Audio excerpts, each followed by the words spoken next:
நபாட்டியை review பண்ண போகிறோம். மொத்தம் 4 ஃப்ளேவர் வாங்கிட்டு வந்திருக்கேன். Pink lava, chocolate, rich cheese and coconut lava. 4 பேக்கெட்டே உடைச்சு இப்போ பிளேட்டில் கொட்டிடலாம்.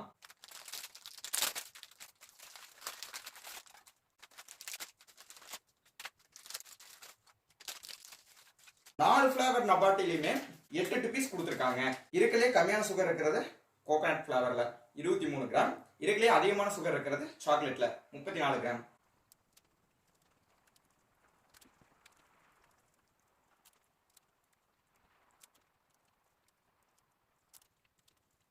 நாளையுமே சாப்பிட்டு பார்த்தாச்சு. 4ல ஸ்ட்ராபெரி தான் நல்லா ஃப்ளேவர்ஃபுல்லா டேஸ்டா இருக்கு. இதுதான் வின்னர். சீஸ் இது நல்லா இருக்கு, நல்லா ரிச் டேஸ்டா இருக்கு. இது செகண்ட் பிரைஸ் கொடுக்கலாம். இதுலயே லாஸ்ட் எதுனா சாக்லேட் தான். ஒன்றும் இல்லை, விஷயமே இல்லை. அதிகமாக க்ரீம் இருக்கிறது எதுன்னு சொல்லி எடுத்துட்டோம்னா சீஸ் தான். சீஸ்ல தான் க்ரீம் அதிகமாக இருக்கு. Thank you guys.